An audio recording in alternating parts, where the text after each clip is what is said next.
ยันโตยโสปะเทสะมิถินาจิตวามุนิโทตัพเทสสะภวันตุเตทารานิทุกขา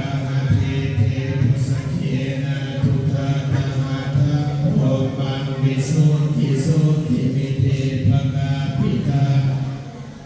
ตเทนะวิธินาจิตวามุนิโทตัพเทสสะภวันตุเตสยมังคารานิเอตาเปพุทธาสยมังคารา ยโนทินาทิเนสรเตมตันทิกวานเนกาวิวิกานิจุปันขวานิโมขังโสขังอธิคัมเมยนะโล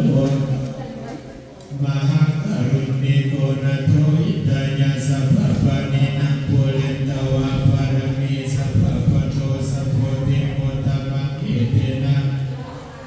พุทธุเดสยามังคลังสยโตโพธิยามุเลสกายานังนัตถิวัฏโนเอวังตวันวิเศโยโหหิสยสุอาปาราสิตาปารังเกสิเสปตาเวปุคะเลอาภิสิเกสัพพพุทธานังกังคัปปะโตปะโมทัตติสุนังคตังสุภะปะตังสุโหติตังสุขโนสุโมตุจัสสุเยทังภุมัจจริสุปะตังคินังกายกัมมังปัฏฐคินังปัฏฐคินังมโนกัมมังปริเทเตปัฏฐคินังปัฏฐคินังนิกัสสวานะละพันธัสเยปัฏฐคินิ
เจริญพร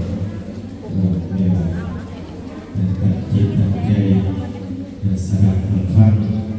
ธรรมเทศนาเป็นกันก็คือสโล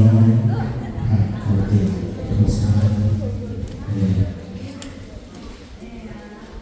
นะ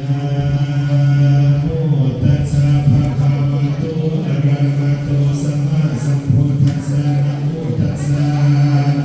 ภะคะวะโตอะระหะโตสัมมาสัมพุทธัสสะนะโมตัสสะภะคะวะโตอะระหะโตสัมมาสัมพุทธัสสะอา